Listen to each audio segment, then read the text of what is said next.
Assalamualaikum.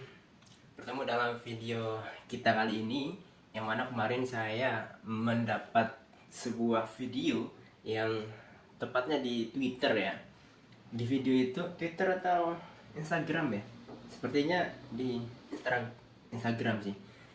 Videonya itu menceritakan tentang ada satpam yang sedang membuka kunci kelas, dan ternyata ketika dibuka, di dalamnya itu ada seorang peserta didik, yang mana peserta didik itu ketiduran di sekolah. Lalu ada yang nyeletuk dalam video itu, "Mas, kalau misalnya kamu itu menganggap sekolah ini adalah rumah kedua, bukan begini caranya," gitu.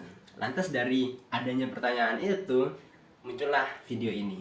Apakah benar sekolah itu adalah rumah bagi peserta didik di sekolah?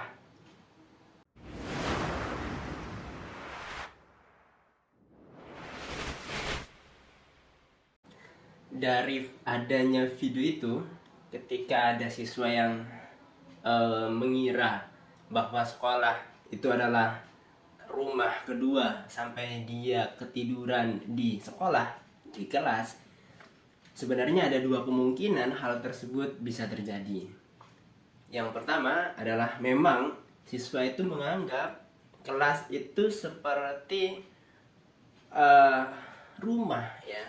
Mungkin di kelas itu juga ada kasur, ada lemari es, ada sofa, dan lain sebagainya. Kemungkinan ya, sehingga siswa itu nyaman berada di kelas. Kemungkinan kedua adalah siswa SMP atau SMA ya, yang pastinya sudah dalam kegiatan sehari-harinya, dia bergaul, dia bercengkrama, dia main bersama temannya, dan salah satu siswa itu mungkin ya kecapean sehingga dia izin kepada temannya untuk tidur. "Bro, saya mau tidur dulu sebentar, capek tadi malam main PUBG atau main game online atau tahajud atau apa gitu ya." Sehingga dia itu tidur sejenak, karena yang namanya teman ketika SMP atau SMA itu sudah klop. Mungkin temannya itu iseng, sehingga tidak dibangunkanlah teman yang tidur ini, dan kebablasan sampai dia maghrib dibukakan oleh Pak Satpam. Ya, sebenarnya keduanya itu adalah kemungkinan yang tidak 100% benar, tidak 100% salah. Karena dulu ketika saya itu ngajar di sekolah, ada memang sekolah yang menerapkan prinsip bahwa kegiatan sekolah ataupun kegiatan yang ada di kelas, apapun itu harus dilakukan dengan kekeluargaan. Yang mana di dalam setiap kegiatannya itu mewadahi masukan-masukan dari orang tua, sehingga beberapa atau mungkin kebanyakan kegiatan yang dilakukan itu merupakan hasil refleksi dari masukan-masukan orang tua, hasil refleksi dari pastinya pondasi-pondasi yang diberikan oleh dinas pendidikan. Dan sekolah saya dulu itu merupakan salah satu yang mewadahi masukan-masukan orang tua dalam melakukan kegiatan. Benar saja yang terjadi ketika orang tua itu dilibatkan dalam kegiatan yang ada di sekolah, sekolah itu akan menjadi seperti sekolah yang kekeluargaan, karena memang menerima apapun masukan dan saran dari orang tua, yang di sini adalah keluarga pertama bagi peserta didik. Sekolah saya itu merupakan sekolah swasta ya, yang mana ketika orang tua itu mau memasukkan anaknya ke sekolah tersebut, itu disepakati bahwa dalam mendidik anak, dalam merawat anak sehingga anak itu menjadi lebih baik di masa depan, itu tidak bisa hanya dengan dilakukannya kegiatan di sekolah, tapi juga harus ada koordinasi antara orang tua dan sekolah, orang tua dan guru. Karena memang ada orang tua yang mengira sekolah itu seperti penitipan anak. Jadi orang tua itu masukkan anak, ya terserah apa kata sekolahnya mau dibagaimanakan anak tersebut. Kalau di sekolah saya dulu itu menganut sistem seperti itu, harus sepakat di awal sehingga nanti uh, mendidik anak itu dilakukan secara bersama-sama, baru koordinasi. Dan salah satu kegiatannya itu bukan hanya sekolah yang memberikan masukan kepada bukan hanya orang tua yang memberikan masukan kepada sekolah, tapi sekolah juga bisa memberikan saran kepada orang tua dengan adanya home visit ya. Jadi orang tua itu datang ke rumah untuk mengetahui kondisi yang dilakukan oleh siswa peserta didik di sana. Lalu ketika mengetahui itu, kalau misalnya sudah sesuai ya dilanjutkan. Kalau misalnya nanti ada yang kurang, diberikan masukan dan saran. Di sananya peran awal masuk itu adanya koordinasi antara orang tua dan siswa.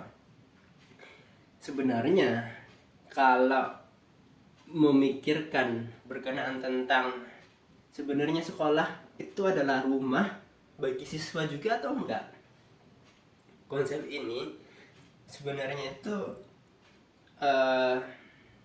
ada benarnya, ada tidaknya. Jadi tidak 100% benar, tidak 100% salah.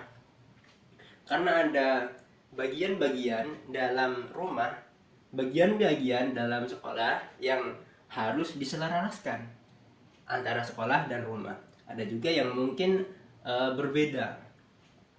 Yang pertama adalah persamaan antara rumah dan sekolah itu selama saya mengajar ya,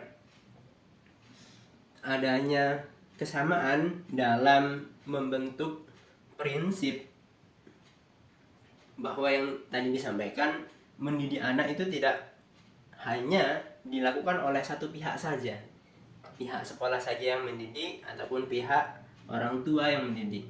Jadi keduanya ini harus memiliki prinsip yang sama, yang mana prinsipnya itu senantiasa untuk memberikan knowledge, pemahaman kepada anak agar dia memiliki karakter yang baik. Tentunya knowledge di sini yang sudah kita pahami bersama bisa berupa kognitif, afektif, dan mungkin psikomotor, yang mana nanti dalam kegiatan-kegiatannya itu bisa dilakukan dengan secara konsisten. Kalau misalnya di sekolah itu diajarkan tentang kedisiplinan, masuk kelas, kedisiplinan menyelesaikan tugas, kedisiplinan mengikuti kegiatan-kegiatan, seharusnya di rumah juga harus diajarkan kedisiplinan. Walaupun nanti di rumah tidak ada ujian, tidak ada kegiatan-kegiatan yang sama, kedisiplinan yang dibentuk itu bisa mungkin ketika selesai makan ya dia harusnya mencuci piring, ketika dia bangun tidur ya harus dibentuk kedisiplinan untuk membereskan tempat tidur ya. Jadi memang harus ada kesinambungan antara sekolah dan rumah. Dan sekolah dan rumah sendiri itu merupakan tempat anak peserta didik untuk melakukan kegiatan yang lama. Kalau misalnya di sekolah itu sekitar 8 jam full kegiatannya itu diatur oleh sekolah, dan peserta didik ataupun anak itu melakukan kegiatan di rumah full mungkin ada 9 sampai 10 jam ya, atau bahkan 8, dari jam 9 tidur ya sampai jam 7 mungkin dia berangkat, berarti ada 10 jam dia berada di rumah. Dan itu merupakan waktu yang sangat lama ya, 10 jam ditambah 8 jam 18 jam. Ketika itu sudah terbentuk dengan matang, maka di waktu yang lainnya itu memiliki pondasi untuk bertindak. Jadi dia sudah memiliki dasar untuk melakukan kegiatan di tempat lainnya. Jadi memang penting dua ini, waktu yang dihabiskan peserta didik dan persamaan prinsip yang dimiliki oleh sekolah dan rumah.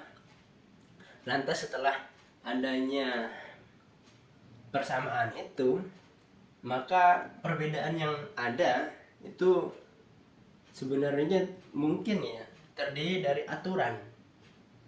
aturan-aturan yang ada di sekolah, aturan-aturan yang ada di rumah itu berbeda. Kalau misalnya aturan di sekolah itu lebih mengajarkan suatu pengulangan ya. Misalnya aturan di sekolah setiap Senin menggunakan seragam, maka setiap Senin harus menggunakan seragam. Hari Selasa mungkin menggunakan baju putih-putih, hari Rabu batik, Jumat pramuka. Itu merupakan aturan yang dilakukan secara berkonsisten gitu loh. Kalau misalnya di rumah kan berpakaian, ya tergantung anak itu sendiri mau menggunakan pakaian yang mana. Jadi adanya aturan itu berbeda antara rumah dan antara sekolah. Kebanyakan ya, walaupun ada beberapa aturan yang mungkin sama. Setelah itu, perbedaan yang ada di rumah dan di sekolah itu berbeda fasilitas yang disediakan. Kalau misalnya di rumah itu fasilitas mungkin untuk memenuhi kebutuhan hidupnya, untuk memenuhi kebutuhan lebih kepada jasmani, ya mungkin ya badan ya, mungkin dia tidur, makan, setelah itu mungkin ya melakukan kegiatan lainnya, itu lebih ditekankan kepada sekolah, kepada rumah. Karena memang dulu ketika saya ngajar juga itu makan siswa itu harus disediakan oleh orang tua. Jadi tidak boleh siswa itu membeli makanan di sekolah. Walaupun di sekolah memang tidak ada kantinnya ya. Jadi memang peran untuk memfasilitasi bagian badan, walaupun ada beberapa hal bagian otak dan afektif, kognitif dan afektif itu di rumah. Kalau di sekolah itu memang lebih kepada pemenuhan bagaimana siswa itu bisa berpikir ya, mungkin dari afektif, kognitifnya itu lebih dibentuk, yang mana fasilitas yang diberikan itu adalah fasilitas yang mendorong siswa bisa melejit dalam hal kognitif, afektif, dan mungkin psikomotornya. Sehingga memang fasilitas yang diberikan itu berbeda. Kalau fasilitas di rumah itu mungkin ada lemari es, freezer, ataupun ada tempat tidur, ada TV, ada gadget, ada laptop, dan lain sebagainya. Tapi kalau misalnya di sekolah itu kan lebih fokus ke kegiatan yang ada di sekolah, yaitu kegiatan mungkin belajar alat tulis, ada laboratorium IPA, ada laboratorium bahasa gitu, ada lapangan, sehingga nanti siswa itu lebih bisa mengupgrade kemampuan-kemampuan yang ada pada dirinya. Jadi kalau misalnya di sini kita ketahui ya, ternyata adanya persamaan yang dimunculkan dari adanya rumah dan sekolah itu adalah persamaan yang memiliki tujuan untuk melejitkan kemampuan peserta didik di masa depan. Jadi kalau misalnya dia diajarkan disiplin di rumah, dia diajarkan disiplin di sekolah, maka ketika itu dilakukan dengan selaras, dengan konsisten, itu maka akan melejitkan kemampuan dia di masa yang akan datang. Tapi kalau misalnya perbedaan yang ada di antara sekolah dan di rumah itu bukan merupakan satu kekurangan, tapi itu merupakan suatu kelebihan juga, yang mana kelebihan itu membuat peserta didik lebih toleransi terhadap tempat yang dia tempati pada saat itu. Jadi dia lebih memahami perbedaan-perbedaan memahami keberagaman yang ada dalam hidupnya. Kalau misalnya antara sekolah dan rumah itu sama, seharusnya tidak ada dua kata ini. Rumah itu kan ada definisinya sendiri, sekolah ada definisinya sendiri. Jadi kalau misalnya rumah dan sekolah ini tidak ada perbedaan, harusnya itu ada definisi baru ya. Mungkin definisinya adalah sekorum. Jadi sekolah dan rumah jadi satu. Jadi sekorum. Jadi di sini adalah tempat untuk peserta didik untuk menyalurkan kebutuhan yang ada di rumah, menyalurkan kebutuhan yang ada di sekolah, sehingga sekorum ini bisa menjadikan peserta didik ya orang yang lebih baik di masa yang akan datang. Ya, kita sudah membuat teori baru ya, adanya kata sekorum, sekolah dan rumah jadikan satu. Itu mungkin pembahasan kita kali ini. Terima kasih dan sampai berjumpa di video selanjutnya. Assalamualaikum.